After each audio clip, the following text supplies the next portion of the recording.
له من الأسماء ما اصطفى. ایک ڈاکٹر سے ملا میں، سائیکیٹرسٹ، انگلینڈ میں گیسٹ پہ گئے، ملاقات پہ لے گئے تو سائیکیٹرسٹ سے ملے تو رات کو 10 بجے کا ٹائم تھا ان کا. وہ ایسے ایک بڑا زبردست قسم کا گھر تھا، وہ جو ایک علیحدہ بنائے ہوتے ہیں نا پہاڑوں کے ساتھ ساتھ، جو بڑے ڈاکٹروں، آپ کو تو پتا نا ڈاکٹروں کو، وہاں ڈاکٹروں کے پاس مال بڑا ہے تو اس نے بڑا گھر بنایا تھا، بڑا رومانٹک سا ماحول بنایا ہوا، اس نے بڑی ہلکی سی لائٹ جلائی ہوئی کہ اس کا ایک دوست ہے وکیل، وہ مجھے لے کے گیا ان کے پاس، میں اور ایک اور ساتھی تھا. تو جب اس نے ڈاکٹر صاحب نے ہمیں دیکھا نا تو ان پہ بڑا وہ ہوا کہ یار یہ کتوں مولوی لے کے آ گئے. ہم نے کہا تھا پتہ نہیں کیا لوگ آئیں گے، اس نے کہا ہوگا نا کہ بڑے زبردست لوگ آئے ہیں پاکستان سے تو تجھے ملنا چاہتے ہیں. تو اس کو مجھے دیکھ کے نا میرے ساتھ جو تھا وہ میرے جیسا ہی تھا، تو بڑی سخت ڈس اپوائنٹمنٹ رہی اسے کہ یہ کیا ہے. تو اس نے بڑا افسوس سے ہاتھ میں لایا، بڑے افسوس سے ہمارا استقبال ٹائپ کیا. تو اب میں شرمندہ بھی ہو گیا کہ اس سے بات کیا کریں، کیا نہ کریں، کیا کہیں. تو وہ سننے کو وہ ملنے کو تیار نہیں تھا، تو سننے کی بات کیا سنے گا. تو ایسے اللہ بس جب کہتے ہیں نا کہ جو دین کا کام کرتے ہیں تو اللہ پھر سجھاتے ہیں بات کرنی کیا ہے. تو میں نے ان سے کہا کہ آپ کیا کرتے ہیں، تو اس کو اور شدید غصہ آ گیا اس بات. بولے گا لو، یعنی دوسری بیوقوفی کی بات یہ فرما رہے ہیں کہ ان کو یہ پتہ ہی نہیں کہ میں کیا کرتا ہوں، میرے پاس آئے ہیں. اس نے کہا جی میں سائیکیٹرسٹ ہوں، ڈاکٹر ہوں. آپ کو نہیں پتا؟ میں کہا جی وہ بس ایسے بات شروع کرنے کے لیے میں کہا جی آپ اس کا مطلب ہے کہ میں آپ کو آج ایک حدیث سناؤں. تو انہوں نے سنا ہے.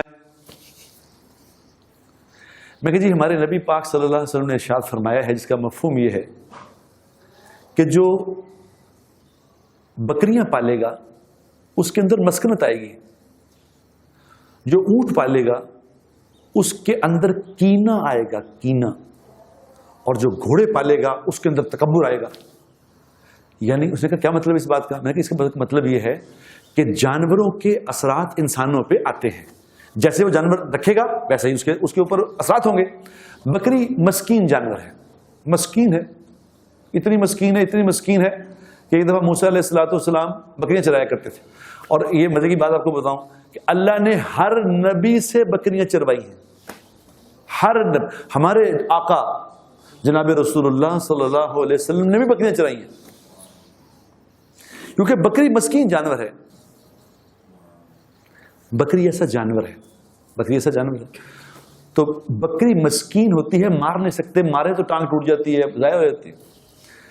تو میں نے کہا یہ اس کے اندر مسکنت آئے گی جو بکریاں پالے. اس لیے پہلے اللہ نبیوں کو سکھاتے ہیں کہ اسی طرح لوگ بھی کریں گے، کوئی اپنی مارے گا، کوئی ادھر کی مارے گا، ادھر کی مارے گا، تو آپ نے کس طرح لوگوں کو لے کے چلنا ہے. یہ حکمت ہے اس کے پیچھے.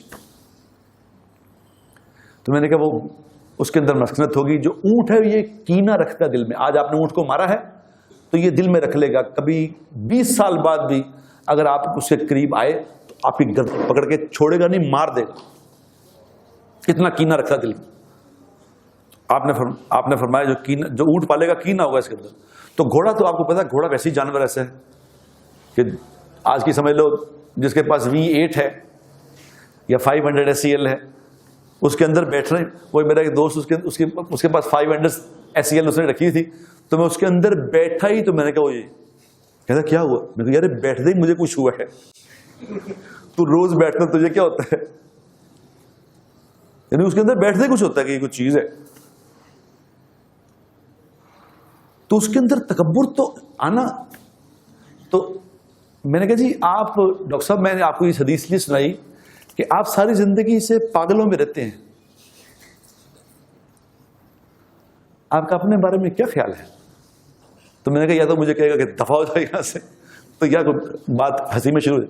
تو وہ ایک دم ڈاکٹر صاحب نے مجھے کہا، انہوں نے کہا یار یہ حدیث تو نہیں ہے تم نے؟ میں نے کہا جی حدیث سنائی. اس نے کہا خدا کی قسم ہماری کتابوں میں لکھا ہے، ہماری کتابوں میں یہ بات لکھی ہے کہ ہم لوگ جو اس طرح لوگوں کو ڈپریشن کے مریضوں کا علاج کرتے ہیں، اینزائٹی کے مریضوں کا علاج کرتے ہیں، تو ہم سے بھی وہ کتابوں میں لکھا ہے کہ ہم سے بھی اسی طرح ٹریٹ کیا جائے گا جیسے ہم بھی وہی ہیں، ہم بھی ڈپریشن کے مریض ہیں. انہوں نے کہا اکثر سائیکیٹرسٹ خود ڈپریشن میں چلے جاتے ہیں. تو میں نے کہا تو ہمارے نبی نے بتایا, میں نے نہیں بتایا. میں کو ایک اور بات بتاؤں آپ کو. اور کیا؟ میں کہا جی آپ, میرا خیال ہے کہ جو آپ کے پاس پیشنٹ آتے ہوں گے آپ ان کی بات زیادہ سنتے ہوں گے. یعنی کیا مطلب؟ میں نے کہا یہ ہمارے نبی نے سکھائی بات کہ حضور اکرم صلی اللہ علیہ وسلم چونکہ دنیا میں سب سے بڑے پاگلوں کا علاج کرنے آئے تھے, جو اپنے آپ کو نہیں جانتے کہ ہم کون ہیں, ادھر کیا کرنے آئے ہیں, اس سے بڑا پاگل کون ہے. لیکن نبی کی ذات اس بات سے بری و ذمہ ہوتی ہے, نبی پہ اثرات نہیں آتے, دوسرے انسانوں پہ اثرات آتے ہیں, نبی پہ اثرات نہیں آتے. نبی اثرات سے پاک, اثر سے پاک ہوتے, اللہ نے ان کی حفاظت کی ہے. اب وہ جو علاج کرتے تھے پاگلوں کا تو کیا کرتے تھے, سنتے رہتے تھے لوگوں کی بات. اتنی بات سنتے تھے حضور, اتنی بات سنتے تھے, اتنی بات سنتے تھے کہ آپ کا نام پڑ گیا تھا اذن. اذن کہتے ہیں کان کو, کان, یعنی آپ کے بارے میں یہ نام پڑ گیا تھا آپ تو کان ہیں. یعنی سنتے ہی رہتے لوگوں کی بات, سنتے ہی رہتے, اتنی سنتے تھے کہ نام ہی پڑ گیا اذن. جو بات کر رہے آپ سن رہے خاموشی سے. سبحان. میں نے کہا اصل میں کسی دوسرے کی بات سننا ہی اس کا علاج ہے. تو اس نے, ڈاکٹر صاحب نے مجھے کہا, اس نے کہا میں گھنٹہ دیتا ہوں لوگوں کو, 1 گھنٹے کا میری اپائنٹمنٹ ہوتی ہے.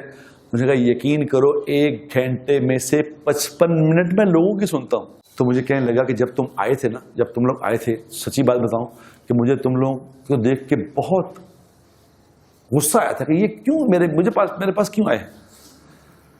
تو آپ یقین کریں گے کہ رات کو اس نے ہمیں کوئی 1 بجے کہا کہ اب آپ جا سکتے ہیں, اب جانے نہیں دیا, بیٹھا ہو جو مار.